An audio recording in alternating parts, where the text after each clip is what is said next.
La sentencia condenatoria del caso Sobornos, que juzga los abusos de un expresidente, un exvicepresidente, ministros, funcionarios de gobiernos para montar con contratistas del Estado una organización criminal que financie sus campañas, que permita sobreprecios en obras y finalmente, como consecuencia, que se puedan manipular las elecciones. Esa sentencia está a la espera de ser ratificada por el Tribunal de Casación de la Corte Nacional. Hernán Pérez, jurista y columnista de Diario El Universo, nos acompaña esta mañana para analizarlo. Bienvenido. Gracias por estar con nosotros. Gracias, muy amable por la invitación, y un saludo a toda la audiencia. Buenos días también. Jurídicamente, ¿qué juzga la casación? ¿Cuáles son esos aspectos por los cuales se podría incluso o hay la posibilidad de anular una sentencia que culminó todo este largo proceso judicial? Bueno, la casación está instituida para corregir errores de derecho que haya incurrido los tribunales de instancia en el juzgamiento, en la dictación de una sentencia. Básicamente es eso. Tiene dos vertientes. La una, repito, corregir algún error que se haya cometido en la aplicación de la ley por parte de los jueces, y el otro es un mecanismo para crear jurisprudencia, para unificar criterios, para de alguna manera mirar hacia el futuro y establecer algún tipo de parámetros para que los jueces en el futuro tengan en cuenta esta decisión del más alto tribunal. Y entonces, los elementos de convicción que motivaron en este caso la acusación de la fiscal, los que sirvieron en dos instancias ya, a una jueza y al Tribunal Penal de la Corte Nacional para dictar una sentencia condenatoria, ¿son valorados también ahora por el Tribunal de Casación en esta instancia? No, básicamente es un juicio que se inicia contra la sentencia. Y ya no es posible aquí entrar a hacer consideraciones de las pruebas ni a poner en tela de duda los razonamientos de los jueces. Aquí se va a analizar si la sentencia como tal, que ahora resulta ser como quien dice la demandada, hay errores evidentes, errores graves que hay que corregirlos por parte del Alto Tribunal de Justicia. ¿Qué podría pasar entonces? Hay una audiencia prevista para este jueves. Digo, ¿qué podría pasar entonces en función de el recurso de casación? Porque cuando quieren son muy rápidos, además, para resolverse, cuando no pueden tomarse el tiempo que fuera. Pero decía, ¿cuáles son los dos caminos o caminos que podría tomar el tribunal? Que, por cierto, podrían estar ahora mismo sometidas a grandes presiones por lo histórica que resultaría esta decisión, además de que no se trata solamente de uno, sino de varios ex altos funcionarios de un gobierno. Bueno, de altos funcionarios del gobierno anterior que ejercen todavía un poder enorme en el Ecuador, un poder político, y además de un importante número de empresarios muy poderosos, muy fuertes, económicamente muy solventes, digámoslo así. Bueno, lo que puede suceder es que la Corte simplemente, que creo que es lo que procede, va a escuchar a las partes, va a escuchar a la Fiscalía, va a escuchar a los acusados, que son los que han demandado la nulidad de la sentencia, va a examinar sus argumentos y va a tomar una determinación. Ahora, acuérdese que esta es una sentencia condenatoria que ha sido ampliamente debatida en la primera instancia. Luego un tribunal superior al de la primera instancia encontró que no se habían cometido ninguna violación al debido proceso ni en la aplicación de la ley. Las partes tuvieron amplio derecho a la defensa, cosa que no la tuvieron nunca las partes acusadas por la época del señor Correa. Y ahora simplemente tienen su derecho a anular una sentencia que ya fue dictada. Y va a ser, yo creo, muy difícil que el Tribunal de Casación vaya a anular la sentencia, simplemente por el hecho de que esta es una sentencia que ha ido creciendo y madurando, ¿verdad? Y no se ha encontrado objetivamente algún error manifiesto, grueso, que amerite que todo un proceso como este prácticamente quede en cero. Y para dejar eso en claro, ese pronunciamiento debería ser entonces el mismo día de la audiencia. Y pregunto por qué, en el caso de que haya un pronunciamiento en el que no se echa de baja esa sentencia, por ende la sentencia quedaría ya ejecutoriada, y hablo de ello por el debate que se abrió acá sobre si la sentencia estaba ejecutoriada o no, a propósito de la inscripción de candidatos y las prohibiciones que rigen también para el próximo proceso electoral. Bueno, sí, poniendo en paréntesis el debate, básicamente aquí terminaría el caso.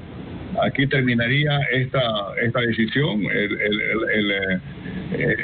La visión que tienen estos jueces es realmente histórica. No quisiera abusar de ese término, pero es realmente histórica, porque va a mandar un mensaje a la sociedad ecuatoriana. Si estas prácticas de corrupción van a ser aceptadas como legítimas, o de algún día pondremos ya fin a esta lamentable cultura de corrupción en la que el Ecuador está inmerso.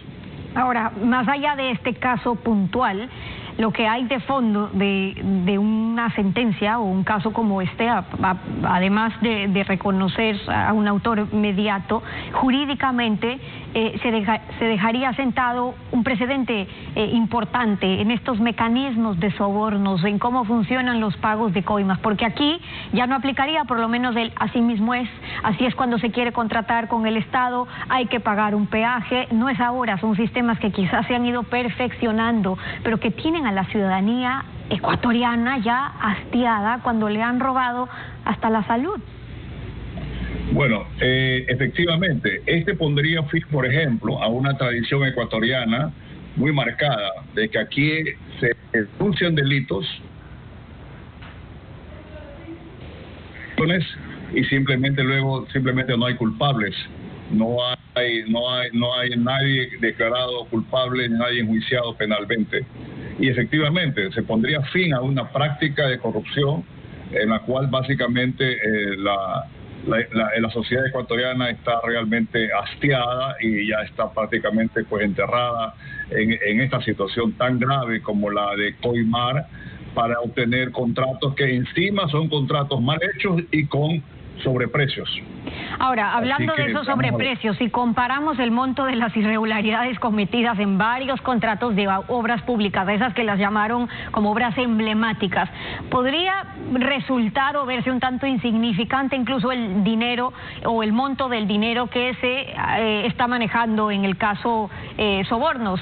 ¿En qué reside la gravedad de los delitos cometidos en este caso?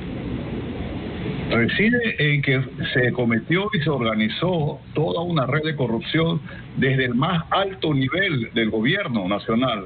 Eso es lo grave. Lo grave, lo que produce el escándalo, es que esto nace nada menos que desde la presidencia de la República. Es decir, la presidencia de la República, la dignidad más alta en un Estado democrático, se convirtió en una auténtica antro de corrupción, donde se llevaban doble contabilidad del movimiento político y se financió una enorme campaña electoral, básicamente a base de dineros ilegales que luego se pagaban a través de contratos con sobreprecio. Bueno, ese es básicamente el problema de fondo. El mensaje que está esperando la sociedad ecuatoriana es: ¿esto va a continuar en el Ecuador? Vamos a seguir en esta práctica. Esto es algo normal, como se nos había dicho durante la época del correísmo, que estas prácticas eran que tener aceptadas, o de alguna vez ya por todas comenzar el país a mirar la página tan nefasta que tuvimos durante 10 años. Ahora, eso no significa que se pone fin a estas prácticas, más allá de que sea importante. Según la fiscal, aquí hubo una organización criminal que montó el Estado candidato para poder financiar campañas de su movimiento para ganar las elecciones. Esa estructura entonces ha sido desmontada de cierta manera, pero ¿qué pasa igual con las reglas, con el modelo para debilitar, para manipular de cierta manera la soberanía popular? ¿Siguen vigentes? Bueno, esa es una tarea enorme que tiene probablemente el próximo gobierno. El gobierno actual nos quedó debiendo la famosa cirugía mayor contra la corrupción, pero eso no quita la importancia que tiene la audiencia del día jueves. El del día jueves vamos a marcar realmente un antes y después en el Ecuador. Ya no es posible que porque son personas o personajes populares, porque ese ha sido el problema en el Ecuador, ¿no? Cuando se han enfrentado la justicia contra la política, la popularidad o el carisma de las personas que han cometido estos delitos simplemente pesa más que la justicia o el poder económico. Porque aquí, curiosamente, se está juzgando a un poder político y a un poder económico. No hay que olvidar que aquí hay empresarios y empresas y contratistas del Estado. Y aquí tiene que mandarse un mensaje muy claro que efectivamente en el Ecuador ya estas prácticas deben terminar. Después de estos últimos 4 años, ya que usted habla del modelo, estos últimos años donde se ha permitido conocer, revocar parcialmente ese poder o los abusos de poder, pero no basta. ¿La República necesita un gobierno popular fuerte para poder desmontar un modelo político o un modelo económico? Efectivamente, yo no veo que necesitamos que el próximo gobierno tome en serio. Mire, la corrupción en el Ecuador es lo que el narcotráfico es en Colombia. Esas son las dimensiones que ha alcanzado esta enfermedad que nos tiene atosigados en el Ecuador. Las dimensiones que tenemos en el Ecuador del problema de la corrupción política es prácticamente la misma que enfrenta Colombia en el narcotráfico. Y el Ecuador tiene que despertar y tiene que enfrentar este problema, que no es difícil, no es complicado. El caso Soborno 2012-2016 tampoco es muy sofisticado.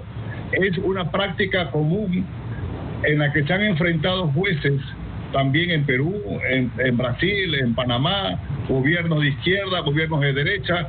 La práctica más o menos es similar, así que tampoco es que no es un tema de muy difícil comprensión para magistrados y para jueces. Aquí claramente se ha cometido un delito, pero como bien dice usted, este es un problema más estructural que necesita el Ecuador tener en conciencia.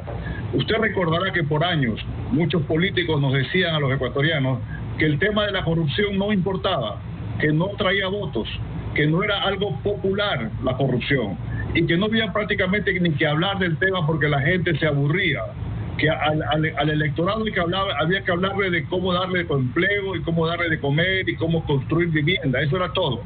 La conclusión, el efecto de esa cantaleta que nos tuvieron por años los políticos es la que tenemos ahora, ¿verdad? La salud pública en manos de la corrupción y quién sabe qué otros aspectos de la vida del Estado también están en esta misma situación. Esa es la lectura de Hernán Pérez Luz, conversando con nosotros hoy aquí en Contacto Directo. Como siempre, gracias por habernos acompañado. Gracias, muy amable. Vamos a una pausa comercial.